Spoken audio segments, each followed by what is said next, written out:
right, 6 minutes after 9 o'clock, Carol Ann Baldwin is in the studio at the microphone, ready to take your phone calls. If you have a question about your garden, your lawn, your preparation for the very, very cold weather we're going to have soon. One day. One day. Anyway, if you have a question about your garden, give Carol Ann a call. She's here for a full hour. The number is 352-622-9622. Good morning, Carol Ann. Good morning, Larry. How are you doing this morning? Okay. How are you doing? Doing good. Yeah, eventually we'll get some colder weather. We had a gorgeous weekend with that first cold front that came through. It was nice, yeah. was very nice. I hope everybody had the opportunity to turn off the AC at least for a good part of the day. Yeah. I just wished it would have hung around or done something to break these afternoon highs. The mornings aren't quite so bad, but we're still a bit warm, and it's tough when we're trying to change over in seasons. Here it is mid-October, and we're still hitting 90 in the afternoon, Florida, right? and the overnight lows are still in the 70s, and so it's making it tough to get that transition either within your flower beds or your vegetable gardens and things like that, and and it's even going to probably slow down some blooming for some plants that are normally fall to winter bloomers, just because it's not cooled down to where they can go, oh, okay, we're getting ready here. We know it's time. There's, the days are shorter. It's now, what? I don't think the sun's rising until after 7. I'm here. I don't know. Yeah, well, you're seeing it coming up, but just a month ago, it was daylight at 6 a.m. Today it was 6:45. And it still was not really that bright out. So it is one of those, So real quick question. I know sometimes you and your husband go camping in the Panhandle. Mm-hmm. Did any of the areas you go to, did people you know up there get affected? I don't really know anybody up there. Well, I know one person, but I haven't really talked to her. She was actually visiting family in New Jersey when the storm and her flight home was canceled. I'm not sure if she's back down here now. But I know she was up in that Panhandle area. I haven't really heard anything on that. Well, so everybody's safe as far as the people you know. I know. Okay. Right. All right, and you do have a phone call. Great. By the way, if you would like to call, the number is here for the full hour. The number is 622-9622. Good morning. You're on the air with Carol Ann. Good morning, Carol Ann. Carol Ann, I have a 3 gardenia plants that are very big. Okay. And if I don't trim them, they're actually trees, so I keep them about 7 foot tall. Okay. And my question is, they proliferate buds. I mean, they have so many buds, it's unbelievable, but the buds never open, and then they fall off. What would you recommend as far as fertilizer or conditioning or whatever? Okay, it's probably not a matter of fertilization. If it's putting on buds and the plant looks generally healthy, it's more than likely there's a thrip getting into that bud when that bud is beginning to form, and it's damaging that bud to where that bud just turns yellow and drops off. And so what you need to do is actually treat for the thrips. And I would probably do a systemic, and there's probably a couple of different ones out there brand name wise, but you actually are looking for that imidacloprid, and you're doing it early enough into the season that it actually stops that thrip from being able to get up in there, and it's something that goes in through the root zone, so you're not spraying it on topically. Okay, so it's a chemical I mix with water of some type, and then liquid of some type, and then just pour it around the roots. It's going to be it'll be a soil drench type systemic. The imidacloprid's what you're looking for. You can find it, and I'm sure there's some of the other different brands like the Fertilome and things like that. But I know the Bio Advanced, which is formerly Bayer Advanced, has it in their rose and flower care as well as in their tree and shrub products. All right. Well, thank you very much. You're welcome. Yep, that's it. Bye-bye. Yeah, the flower thrips are an issue on several different shrubs that are things that bloom, and that bloom on a consistent basis. They'll get into the hibiscus buds. They'll get into the gardenia buds. You can even, I think, get them into some of your camellias.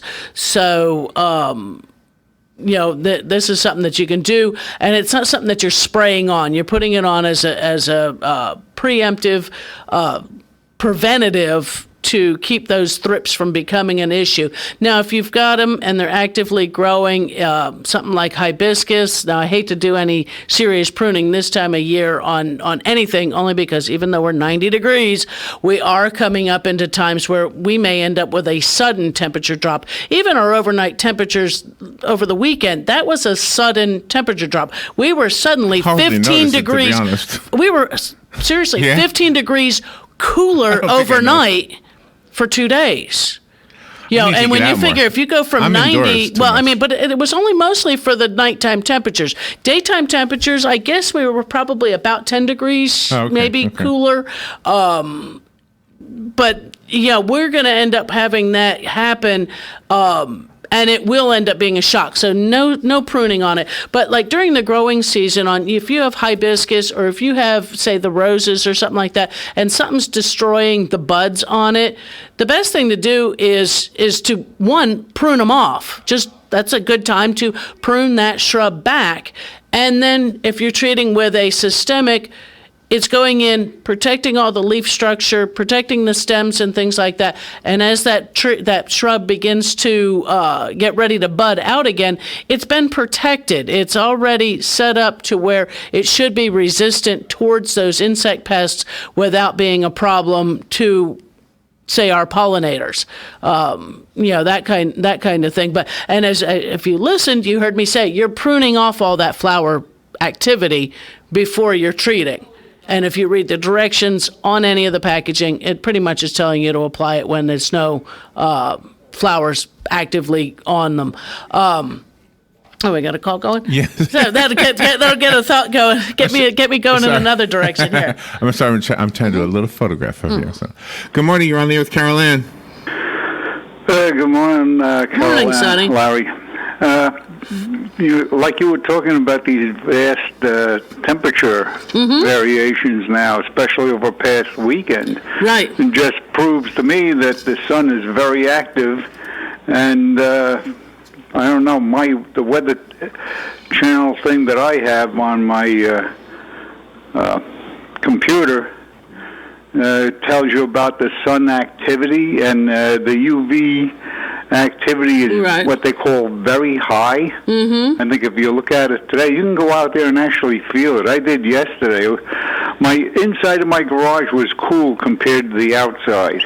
Yeah. As soon as you go out there and that sun hits you, you can. I feel the radiation hitting me, and it actually, it doesn't feel good as far as I'm concerned. I can't wait to get out of the sun. Yeah, the UV index is still very high because the temperatures are warm. It's today, just looking, I just brought it up real quick, our expected high is 94 degrees. So, yeah, the sun's going to feel hot. But the reason for our temperatures is different. Activity is way up there. Yeah. In other words, the sun is radiating out more UV and all kinds of radiation. Which it does all the time. Higher than average. Yeah. No, I think this time of year, it's kind of, people don't realize that actually in the fall and winter months, the sun is actually very intense because we have very little cloud cover at this time of year. Usually we actually have more partly cloudy days or partly sunny days than we have full sunny days. Our winter months are much more sunny, allowing more of that sunlight to come through. But that dip in the temperature was a cold front, short-lived. Reason we're not getting more of them is that there's actually dust and dry air coming from elsewhere in here. Well, one other thing is there was a report on the radio that Greenland is seeing a lot more snow activity than they have in a long time. And that could be an indicator of a cold winter. Yeah, depending on where you're at, because all of our weather is all contingent upon other parts of the earth, and a lot of the dust and the sand that has blown across the Atlantic from Africa is what's actually keeping us warm and dry. Yeah, well, I guess, but I don't need their sand. Well, but that's what's keeping at the moment for us to be warm and dry. So, right. Yeah. Yeah, I see I used to follow the way the wind currents circulated. In other words, from the South Atlantic, it's going west. Right. When you get up around by Bermuda, a little north of Bermuda, it actually is coming back east. Right. And then a lot of that is also controlled by our jet stream. And the water currents also, as well as the moon and the sun. You got a whole lot of different things going on. Oh, yeah, that's for sure. Mm-hmm. Well, anyway, that was my 2 cents worth. I still think the sun is overactive, and it's well beyond its 11th year of that. It's supposed to go in cycles. Right. And the old story was every 11 years the sun cycling goes into effect. Right. For example, one year, I think it was 18 something or other, that was the year without a summer. Yeah. And, well, anyway, that's one of my 10 cents worth. Here you go. Have a good day. All righty. Thanks for calling. Your programming. Thank you, WOCA. And thank you, Carol Ann, for being on the air with us. We Have a good day. We appreciate your calling. Thank you. Yeah. It does look. I did bring up the Weather Channel on the laptop here, just to sort of look at a little bit of what Sunny was saying, but actually our sunrise isn't until 7:30 in the morning now. I'm so busy here. That you don't even notice it. I sit in there, so I do have access to And sunset is just about 7:00. So it's dark earlier and that. But no, just looking at the month. All I did was bring up the upcoming month here, and it looks like we're probably getting a little closer to being seasonal, probably starting next week, I'm going to say. I'm looking forward to that, actually. Yeah, I am too. Yeah, here at the end of the month, they're looking at like highs at 83 with lows in the unfortunate mid-60s. Towards a little further down, we got a few highs up just in the upper 70s kind of thing. So, that's we should be in that area much more regularly, just with an odd, weird, warm day. Precipitation is down this year, or this right now, and it may be down for the rest of the year. It's just that rainy, we're not in our rainy season. Some of these fronts that are, that they may not be making it all the way down here, our cold fronts are not bringing the rain with them. But it will be something to actually, if anybody does pay attention to the Weather Channel, if they watch it in the evenings, is that usually if California is wet, we're dry. If they're dry, we're wet. If they're cold, we're warm. If they're warm, we're cold. So it might be just a little something to pay attention to, just as something fun to watch. Joe, before we went on the air, mentioned, weather, thinking of little sapling trees. Right. This time of year, whether or not to just plop them in the ground. You got it out of a pot, you're going to put it in the ground somewhere. Does it need to be staked? That was his question now that we're, going in the wintertime. And my answer to that is, actually, well, it depends. I mean, if it can't stand up on its own when you put it in there, if it's wobbly in there, yeah, I would probably stake it. I don't know if I would stake it all the way out, depending on the size of the tree, with like the 4 stakes and the guy ropes and things like that to keep it from moving. Because we do that when they're top heavy, and if the breeze is going to blow, and keeping them from getting themselves rooted, is keeping them from toppling over until they get rooted. We don't usually have heavy winds and things like that this time of year. Those are usually accompanied more with our summer storms and things like that. So if you've got something that's growing, if it needs to be staked because it's, just the stem is kind of thin, put you a new bamboo or a rod up next to it, tie it off real good. But usually what we want when a tree is staked out for too long and that it can't move, and I know nobody can see me doing this unless you're watching it on the Facebook or wherever, YouTube, they can't get their roots strong into the ground. I didn't know that. Yeah, that movement of that thing is what's making it, just like if somebody's trying to push you over, you put more force into holding your feet to the ground. Yeah, it's true. And so, or you brace yourself on the wind, and it buffets the top of our body, but our feet stay planted.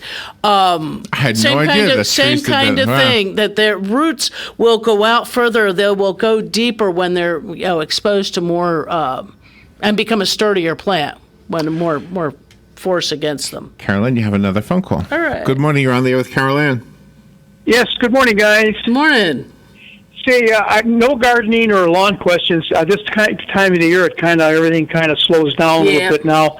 But I do have something here. I went shopping the other day and I picked up some sweet corn, and I'm telling you, it was probably one of the best sweet corns I had all year. And I know it couldn't have been from the United States, because I think we're basically done with sweet corn. Probably. And I was wondering where it came from. And I asked the guy when I went back the next day he had no idea where it came from either. Huh. But corn was introduced to this country, right? No, actually, I believe the Indians actually had the corn before, had maize long before that the Europeans came. It wasn't the same corn we had. I believe sweet corn was eventually developed, probably with the hand of the Europeans. But that there was corn that was meal. It was used more like that versus a vegetable. Because during the first winter in Plymouth, that each member had 5 kernels of corn. Because that was what was left from the harvest. But I'm not sure. I think sweet corn was introduced, but corn itself I thought was native. I might be wrong. Well, way back then, though, it had to be what they call field corn, right? And yeah, field would have corn been is basically for animals. Right. Would have been a grain corn. Yeah, what we consider field corn for livestock, but it was also what is ground into meal. Because our sweet corns aren't ground into meal. Those are the sweet corns are fresh eating. Where do they get popcorn from? It's another the movie theater. It's in the movie theater. It's in the movie theater. No, it's a whole nother variety of corn. I'm not sure what variety, but if you're planting corn in your garden, you don't want to plant your sweet Zellwood corn and your popcorn anywhere near each other, and you've got to check the timing on them, because if that sweet corn and that popcorn are tasseling at the same time, they will cross-pollinate and it will ruin both corns. Oh. I was just wondering, if you could take field corn or sweet corn and then dry it out, real dry, and then when it's real dry, with your hands, make the kernels fall off. Could you make that corn pop?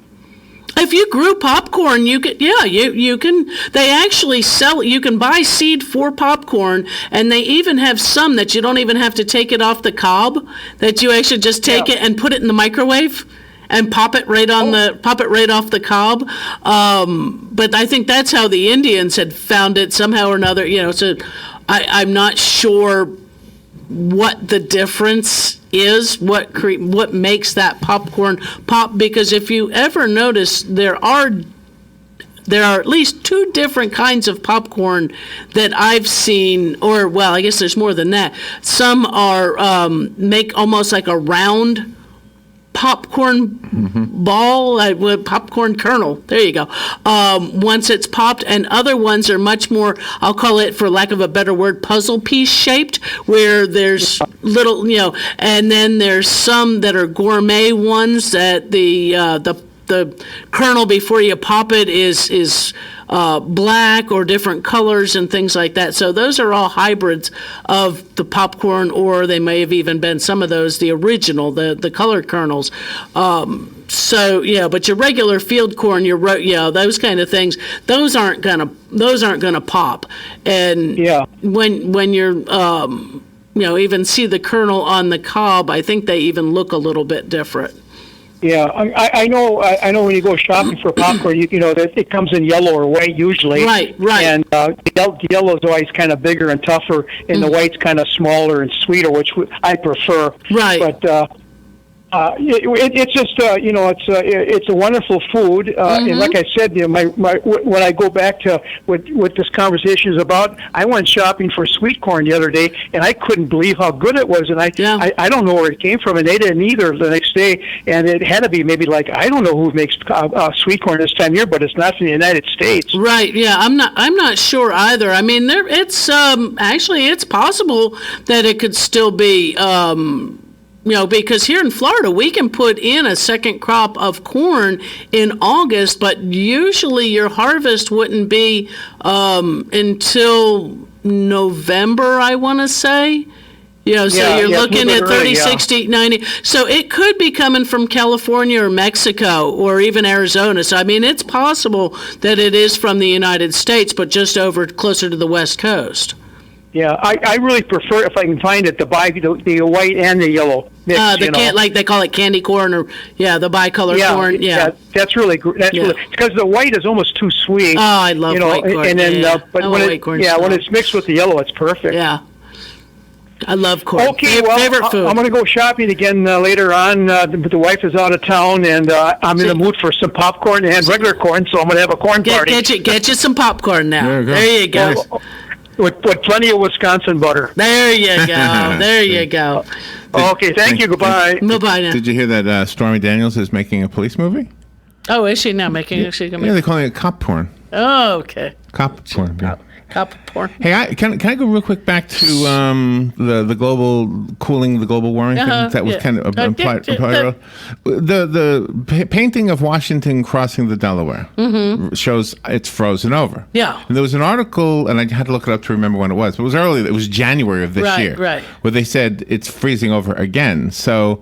Back in January of 2018, it was freezing the Delaware River. And it's apparently very rare. Well, because the moving water. So that river doesn't freeze over. It doesn't freeze over and it wasn't frozen over completely because they rowed a boat. They're in a boat, They're in a boat. So, I mean, but it freezes out, just maybe not. Apparently it's not common though. No, not real often. I mean, because I lived up in that area. Right, that's what I'm asking. And there was ice. I mean, there was times when people would try to drive out on some of it or whatever. They, certain areas, and I'm sure there are a little more of the more shallow areas or the slower moving areas that are going to freeze. Because he crossed over in the Trenton area.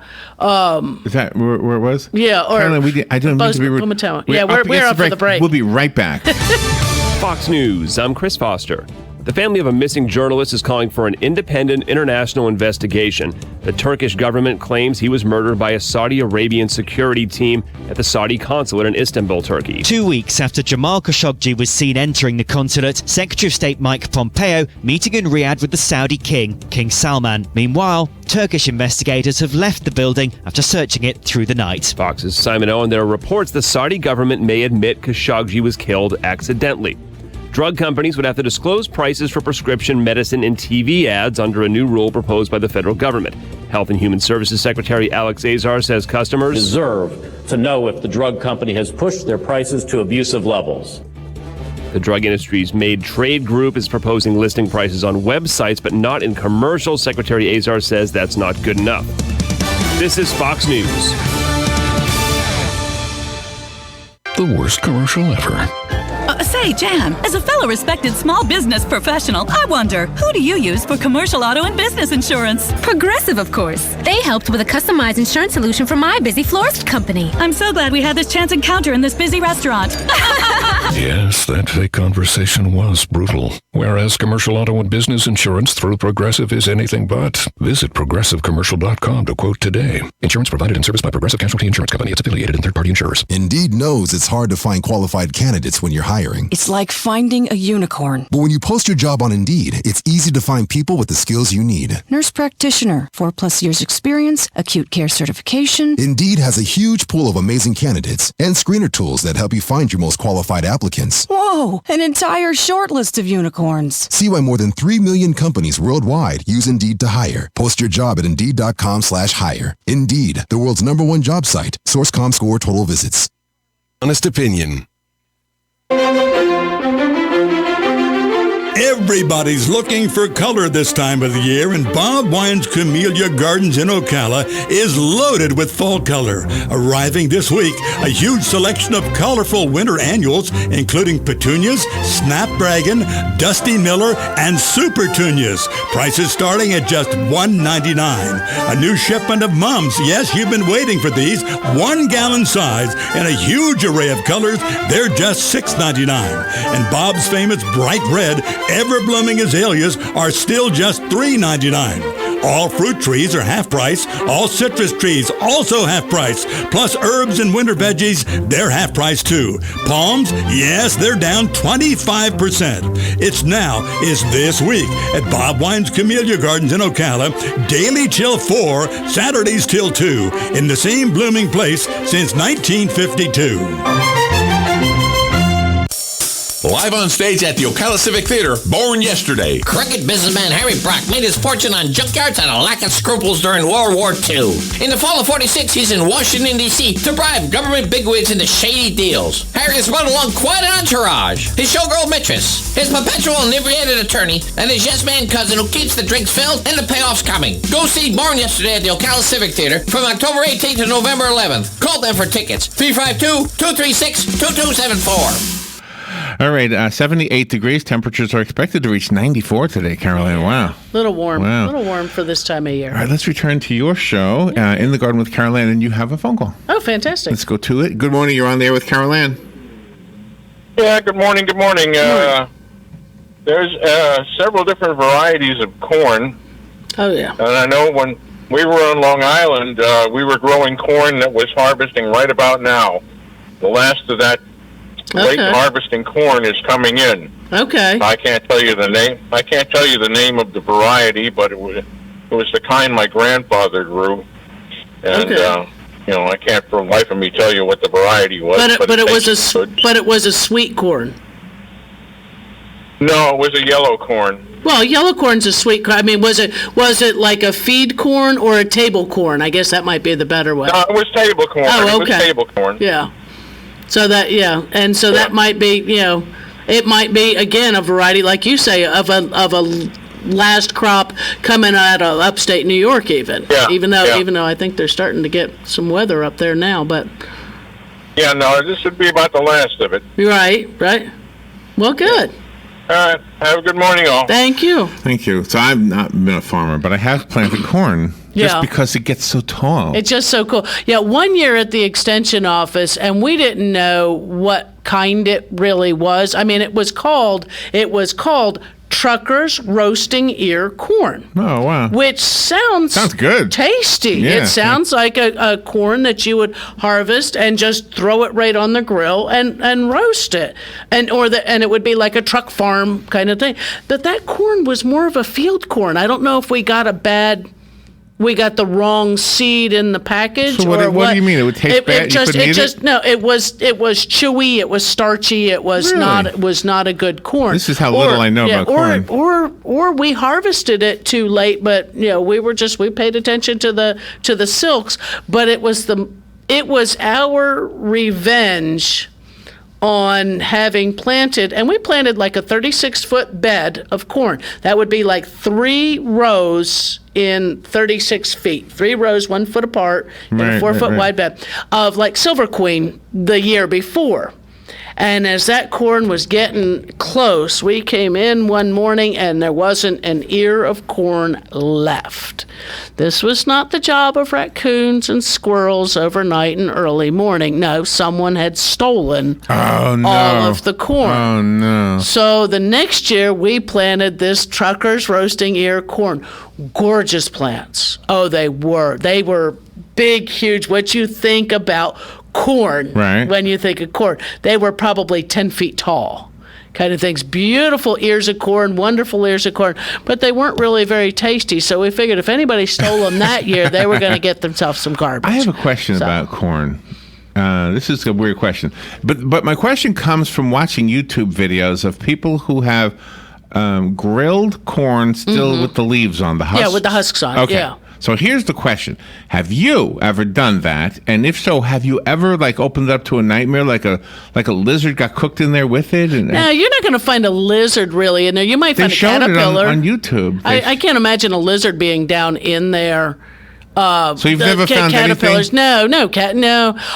Because usually what I'll do is because I'll trim mine up. I don't do them. I wrap them in foil when I do them. I more like steam it on the grill. Right. By just. So there's no critters under those leaves. No, usually. If it's going to be a critter, it's usually going to be like a caterpillar. Oh gosh. Yeah. Which he's just going to cook right there, but and then just what? Flick him out of there. Oh no! Cut that section out and butter it up, and let's go. You don't.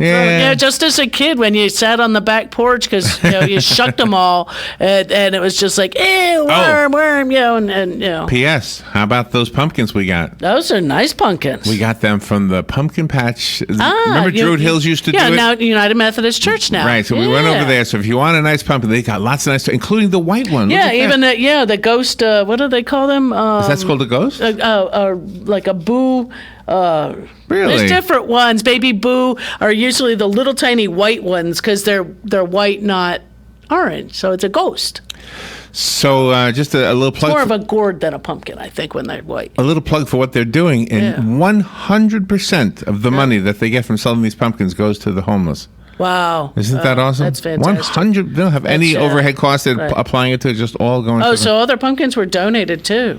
I know they have no overhead because they're the church and volunteer. I think they pay for them. Okay. I think it's so like the church fund raised the money for the pumpkins, or church parishioners probably pre-purchased pumpkins.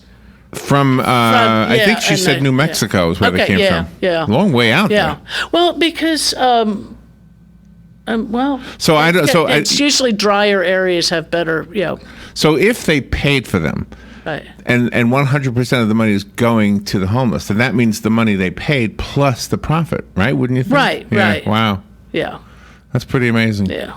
Or 100% of the proceeds, which would mean everything you sold everything from. Over the cost. Over the cost, maybe. Yeah.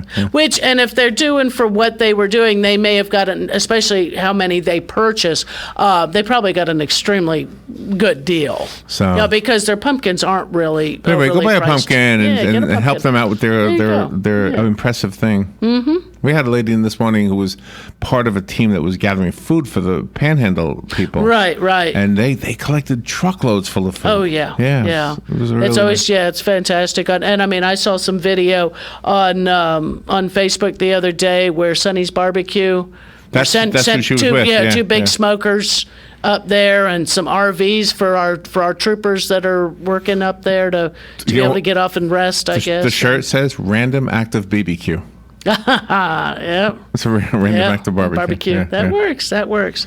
But I was getting ready to go somewhere with a thought, and I just lost it. Sorry. That's all right. No, but with our unseasonably warm temperatures, and you know me, I'm always one going, I love the heat more than the cold. But I'm ready because the days are shorter. I want my seasons to change now, so it could cool down a little bit. But it's making it harder to put in cool season vegetables because they don't like it this hot. And also people looking to change over their annual beds and their annual pots and things like that.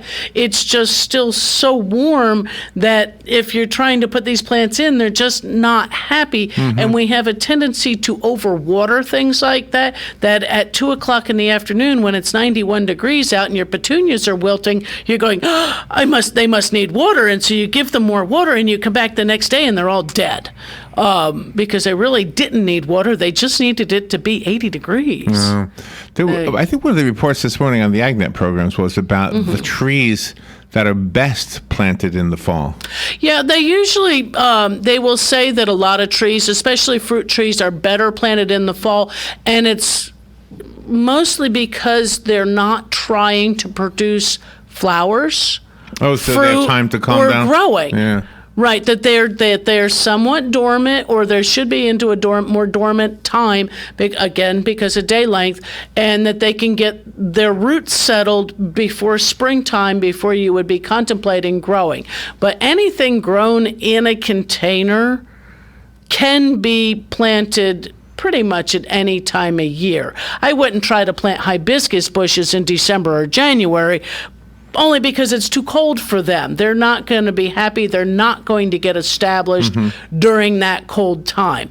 But saying that, moving plants from one side of the yard to another, say you put a shrub in on the east side of the house and it gets lots of sun and this and that, and it's really too much sun, and you need to move it from there to that shadier side of your house, wait till it's cooler.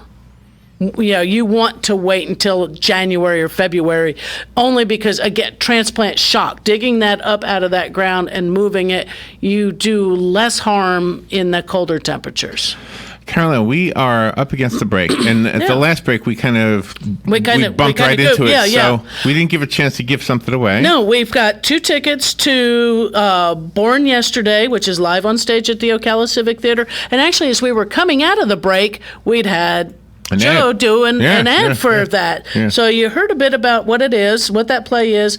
It's a comedy, Born Yesterday. It's on stage from October the 18th, which means it's starting Thursday, and runs through November 11th at the Ocala Civic Theater.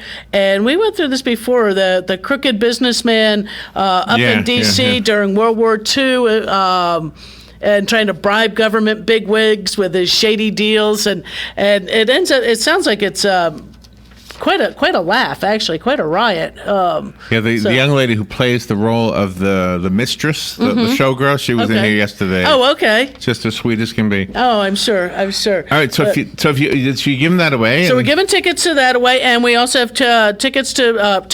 We have Bob Wine's gift certificate. So. All right.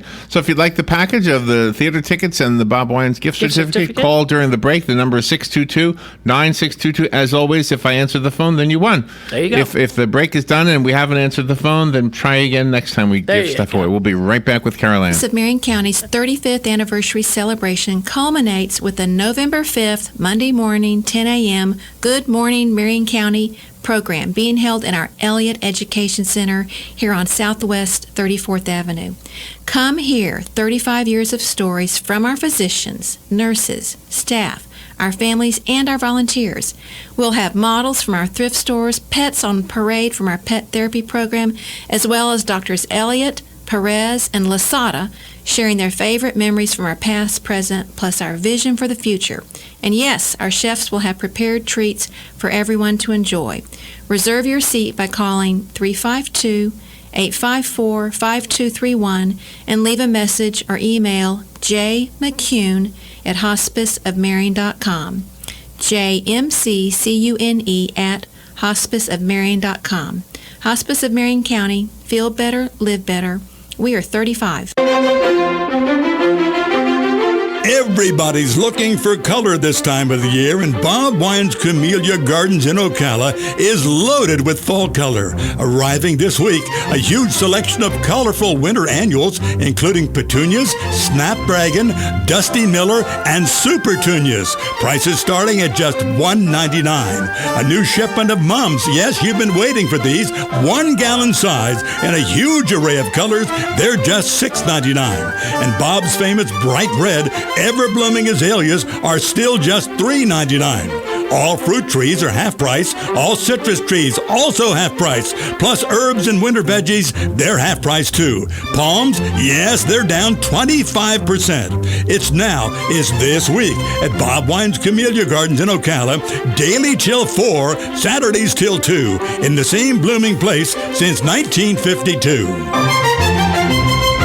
The 14th Annual Florida Bat Festival is October 20th from 10 till 5 at the Luby Bat Conservancy, 1309 Northwest 192nd Avenue in Gainesville. The Flying Giants are here to save the day. Come meet the Winged Crusaders, no capes needed, and celebrate some real superheroes of nature. Admission is $8 for adults, $5 for children ages 5 through 12, and children under 4 are admitted free. This fun, family-friendly festival features games, music, environmental organizations, crafts, food trucks, a beer garden, and of course, our superhero bats. Come have fun at the Luby Bat Conservancy. Just as the leaves begin to change, things at Dollywood get remarkably strange. Pumpkins grin from ear to ear because Dollywood's Great Pumpkin Luminites is here. With thousands of lights that are kooky, guests can't resist the Pumpkin Boogie. From early morn to late into the night, it's rides, fun, and family done just right. Dollywood's all-new Great Pumpkin Luminites. Go today before it all glows away. Plan your visit at Dollywood.com.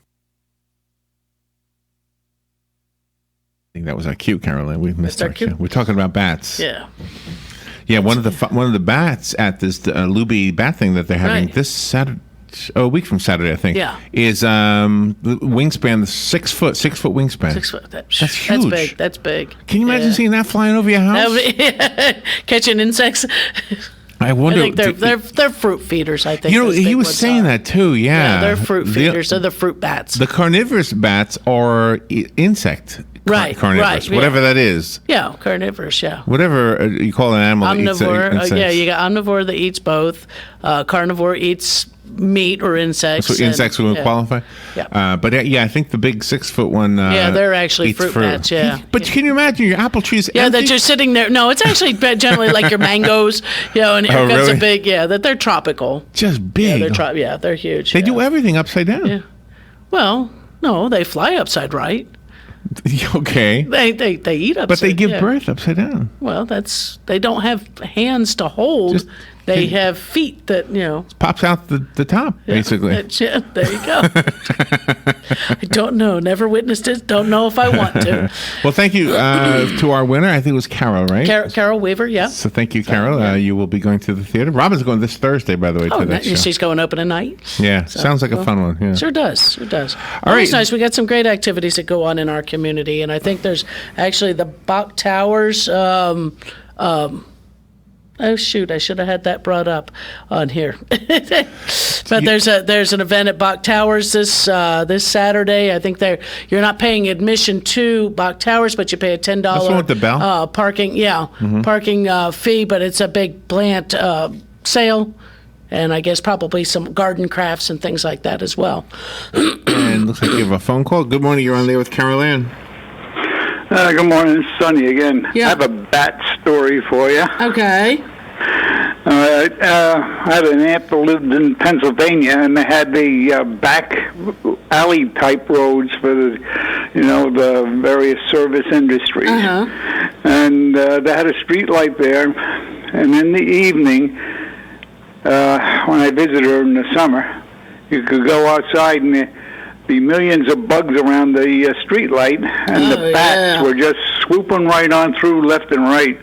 They were hanging out up there. It was like unbelievable. Yeah, here was the luncheon counter. Yeah, but anyway, they had there was all like gravel, very fine gravel. I guess it was either pea gravel or something really small.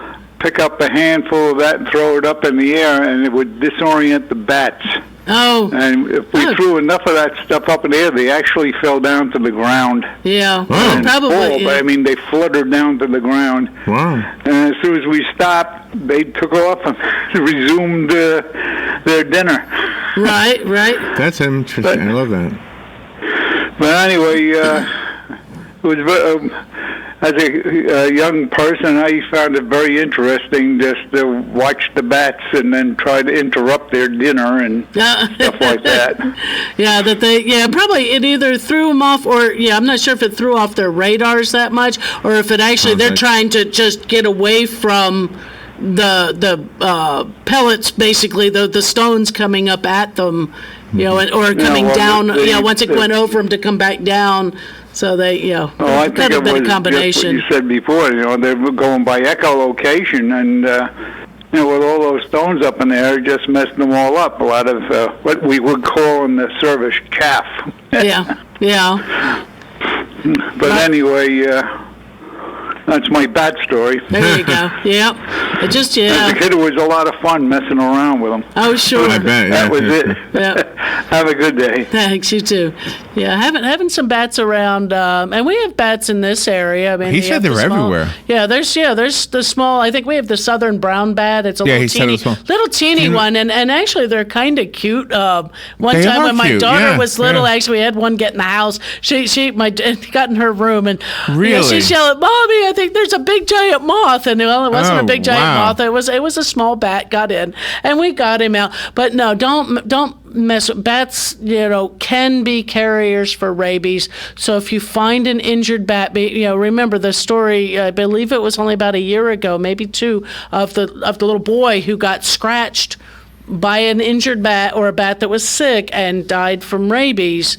So if you encounter a bat that's injured or appears sick or something like that, if you're trying to move it or something, make sure you use something long handled, wear gloves, something to protect yourself from being scratched or bitten. If you are scratched or bitten, please seek medical attention. Absolutely. Because it can be, it could be deadly. Rabies is nothing to mess with. I said to the guy who's here, and I can't remember his name, so I apologize, but I said to him, because he said they're everywhere. I said, how come we don't ever hit them with our cars? I mean, never. Because they're high. No, it's not that. It's because they have radar. They know you're there. That's true. But now they'll swoop and come close and things like that. But and probably occasionally one will, only just like birds. I'm sure sometimes. Like birds, you'll see them catch, and then the wind current from the cars and stuff will pull them down like a downdraft. But usually they're also very high. They're normally up around lights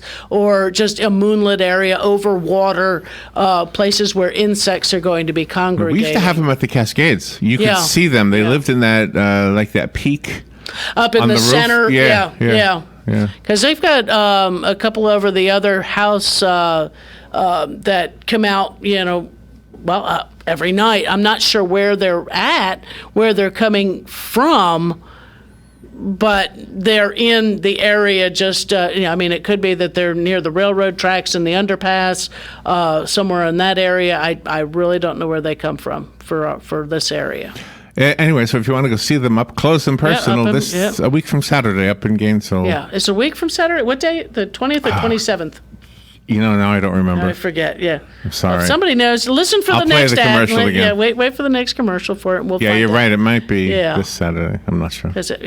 But this is, and here just as we're coming near to the end of the show, is realize, that we are in the dry season. If you've not turned your sprinkler system back on from the summer months, turn it back on. You might even turn it on in the morning when you're up, having your cup, and make sure that all of your sprinkler heads are operating. Why lose part of your lawn when you're trying to keep it healthy through the winter because you got a sprinkler head that's malfunctioning?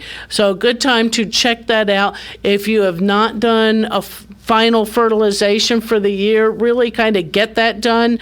If you would prefer something a little more organic or natural kind of thing to put down, I don't know if I would call Milorganite organic or not, but you could do something just if you're not into the synthetic fertilizers, you can do a Milorganite or a black velvet, the mushroom compost. Don't do topsoil. Topsoil contains weeds. So if you've had a weed-free lawn and you don't want to bring in weeds, don't do topsoil. But the Milorganite or the black velvet, something like that, a compost-based, where compost is actually heated, naturally comes up to a temperature that helps to destroy weed seeds as well as disease organisms and insect organisms as well. You can put a thin layer of that across the lawn and across your flower beds, your vegetable gardens, things like that. Stay away from the Milorganite and the vegetables. But if you're looking to do something, this would be on your lawn as a synthetic type fertilizer. That synthetics are your ones that you're usually seeing that say NPK on it. It's your 3 numbers. Get the last one done for the year. Try to find something that's a good slow release. There are a couple brands out there that are true slow-release fertilizers. They have a tendency to be a larger quantity, so you may need something to be able to close it up and save the rest for next spring, which is no problem in that because then you got a better value also. So look for something with a high amount of slow-release fertilizer. Sometimes they'll say that they're BMP compliant or compliant with Florida laws. So, I mean, if you look around, I guess I could say you're looking for Lesco or Sunnyland. Those are your two, to my understanding, that are the only ones that are truly compliant. So, on that. So, the lawn thing, probably one more time. It's all I'll need to do. Just cut it one more time. Right. And even out here, you look here under the horses here at the mall, and where they've cut it because there is no irrigation out here. It's kind of brown. It's kind of going, I'm fall. I'm almost wintertime. But I mean, the lawnmower, you can put it away for a few months. Yeah, you can probably right? put it away. Or keep it. You might keep it handy. You might need another mowing. It depends. If we stay this warm, if we happen to get any rain, you might need another mowing across it. Or you set the blades way high and you just use it to clean up the leaves. Oh, that's a good idea. Yeah, just use it to chop up those leaves so that they don't sit there on the grass, shading out the grass through the winter. That kind of thing. Just kind of some basic,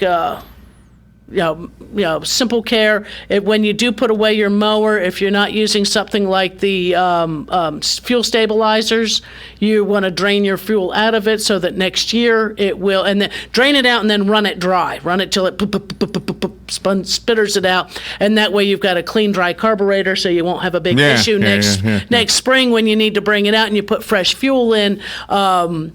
But even with that, I say, if you're using the stabilizer in your fuel when you drain it out, that helps to keep that going as well. Here over the winter, get your blades sharpened, those kind of things. If it's a riding mower, a good time for a tune-up is when you don't need it. And the worst thing that happens is you come into spring, you go to start that mower either the first or second time to mow, and guess what? It doesn't work. And the shop that does your work is very busy because everybody else had the same thing. Right. So take care of the stuff early, and then you have less problems later on. I can't believe we're already at the end of this show. I know. It always goes so fast. You have to work today? I do. Yeah. So go to Bob Wines and support them. Thank them for sponsoring this segment. And they've got some cool season annuals out there that are getting ready to go in the ground. Yeah, they got so much stuff. If you go to their Facebook page, they've got a flyer to give you some idea of what you can get and the prices. And if you go to your Facebook page, we can be part of the companion piece to this show, right? The show, so. That's called In the Garden, by the way. There we go. If you want to know. All right. Hey, by the way, you know who's a new friend on Facebook? Who's a new Stanley Spencer. There you go. I don't know if he asked me or I asked him, but I'm one or the other. But you're friends with Stan. Fantastic. and this is Stanley right here singing Carol Ann's song. Thank you, Carol Ann. Thank you, Larry.